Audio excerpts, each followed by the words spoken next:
आपका मेरे channel learn with crispy पे स्वागत है। मैं अपने चैनल पे मुगल आर्किटेक्चर की वीडियो लेके आई हूँ इससे पहले 2 पार्ट में।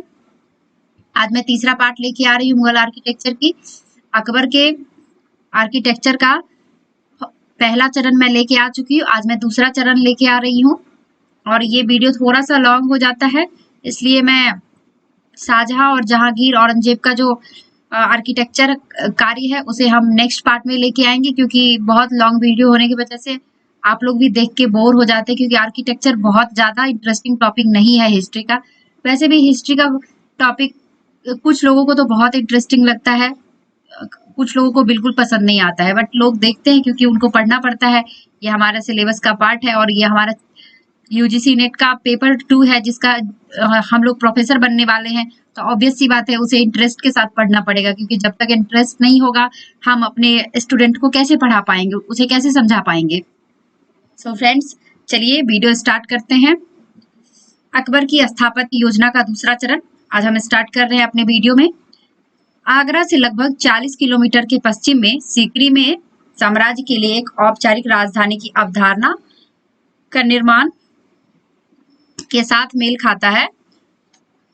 अकबर अपने टाइम में वो अपनी राजधानी को फतेहपुर सीकरी ट्रांसफर कर देता है दूसरा, और ये नई राजधानी फतेहपुर जो है अकबर का, वो बहुत ज्यादा इम्पोर्टेंट आर्किटेक्चर है मुगल आर्किटेक्चर का, क्योंकि उसमें मुगल के ज्यादातर आर्किटेक्चर फतेहपुर सीकरी में है, जैसे कि जोधाबाई का महल, जहांगीर महल और फतेहपुर सीकरी, शेख सलीम चिश्ती का दरगाह, ये सभी हम आपको फतेहपुर सीकरी में देखने को मिलता है, तो जो कि मुगल आर्किटेक्चर का बहुत इम्पोर्टेंट पार्ट है, जिसे हम लोग देखने भी जाते हैं। चलिए फ्रेंड्स, देखते हैं नेक्स्ट पार्ट में। भारत के सबसे उल्लेखनीय स्मारकों में से एक है फतेहपुर सीकरी। यह अपने डिजाइन और लेआउट में फतेहपुर सीकरी एक ऐसा शहर है जहां प्रांगण यानी कि आंगन को बोला जाता है, जो कि चारों ओर से घिरा हुआ बीच के पार्ट को, चारों ओर से घिरा हुआ पार्ट को प्रांगण बोला जाता है। जहां पे प्रांगण है और उसमें दीवाने आम और जामी मस्जिद जैसे सार्वजनिक क्षेत्र, निजी महल, अपार्टमेंट के चारों ओर एक सुसंगत समूह बनाते हैं।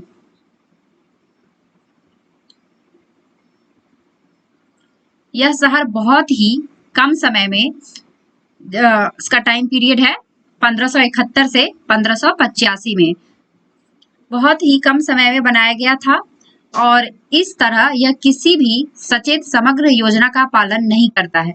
सभी इमारतों में पारंपरिक ट्रेबिट निर्माण का उपयोग करते हुए विशिष्ट समृद्ध लाल बलुआ पत्थर है, इसमें बहुत ज्यादा लाल बलुआ पत्थर का उपयोग हुआ है।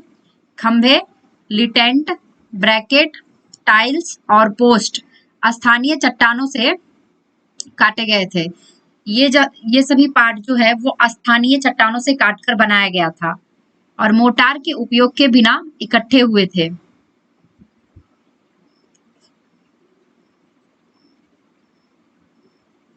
फतेहपुर सीकरी में इमारतों को 2 श्रेणियों में विभाजित किया गया था। धार्मिक और धर्मनिरपेक्षता का चरित्र। धार्मिक इमारतों में निम्न शामिल है।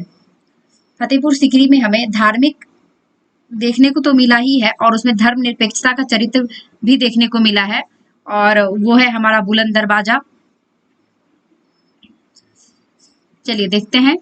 इसमें है जामी मस्जिद, बुलंद दरवाजा, शेख सलीम चिश्ती का मकबरा।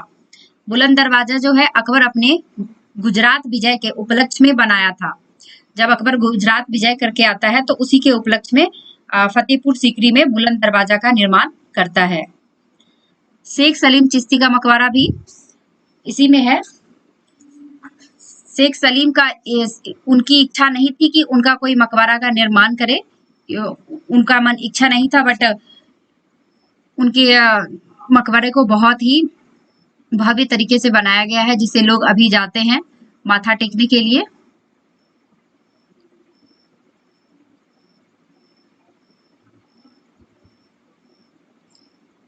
इसमें धर्म निरपेक्ष प्रकृति की इमारतें अधिक विविध है, बहुतायत है। इन्हें निम्न के अंतर्गत समूहीकृत किया जा सकता है: ए महल, प्रशासनिक भवन, विविध क्रम की संरचनाएं।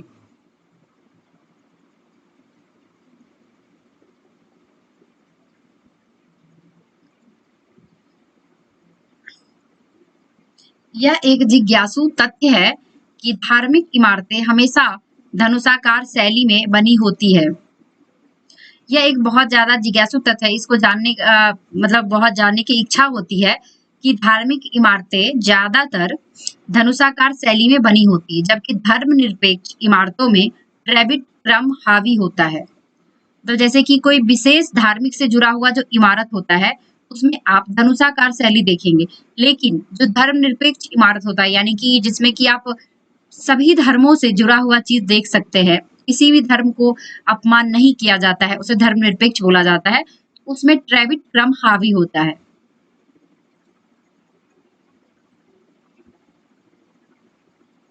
चलिए देखते हैं बुलंद दरवाजा के बारे में।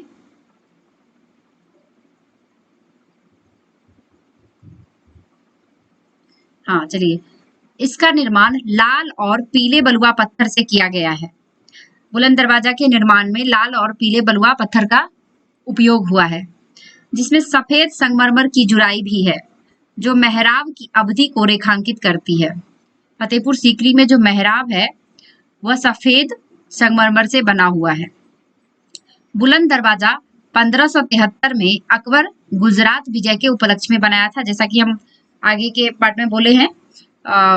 अकबर ने गुजरात विजय के उपलक्ष्य में 1573 में बुलंद दरवाजा का निर्माण किया था। बुलंद दरवाजा सममित है और इसके शीर्ष पर बड़े मुक्त खड़े कियोस्क है जो छतरियां है। चलिए देखते हैं बुलंद दरवाजा चित्र के साथ।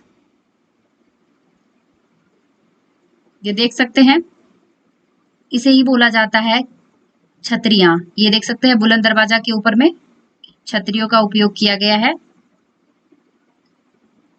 आप लोग घूमने जाइए, बुलंद दरवाजा देखिए।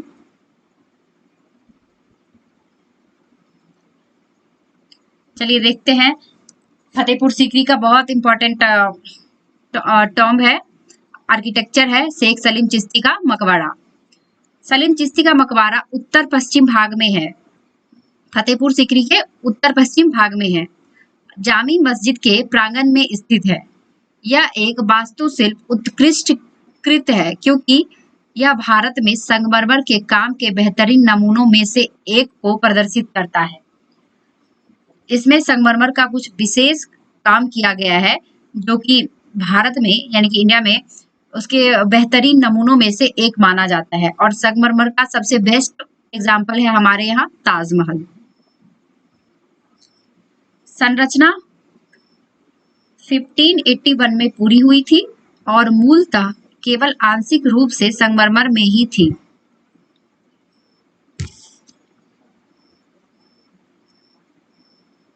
चलिए दिखा दी, ये है शेख सलीम चिश्ती का दरगाह। ये व्हाइट संगमरमर से बना हुआ टॉम्ब है। देखिए कितना इसकी कितनी उत्कृष्ट आर्किटेक्चर है, देखने में बहुत ही अच्छा और भव्य लगता है, देख सकते हैं।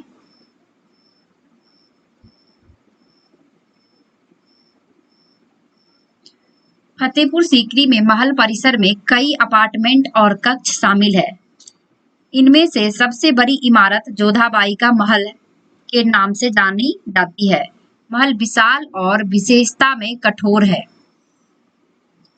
फतेहपुर सीकरी के महल परिसर में कई अपार्टमेंट है और कक्ष शामिल है। इसमें सबसे बड़ी इमारत जोधाबाई का महल है।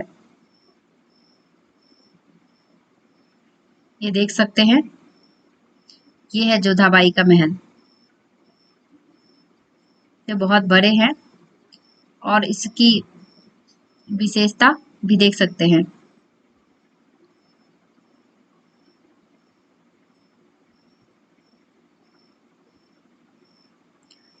महल परिसर की एक अनूठी इमारत दीवानी खास के दक्षिण पूर्व में स्थित है। 5 मंजिला संरचना पंचमहल है। जैसे जैसे ऊपर की ओर जाते हैं पंच मंजिलों का आकार क्रमिक रूप से कम होता जाता है। शीर्ष पर एक छोटा गुंबदाकार कियोस्क है। ये देख सकते हैं। पंचमहल भी फतेहपुर सीकरी में है, जो कि जैसे जैसे ऊपर का जो फ्लोर जाता है वो वैसे वैसे छोटा होते जाता है। जैसे नीचे का सबसे बड़ा, फिर ऊपर का उससे छोटा, फिर ऊपर का उससे छोटा, ऐसे जाता है। और ऊपर में जो सबसे ऊपर है 5वां भाग जो है वह शीर्ष पर है और वह छोटा गुंबदाकार कियोस्क है। जैसे ये देख सकते हैं आप, कियोस्क इसी को बोला जाता है।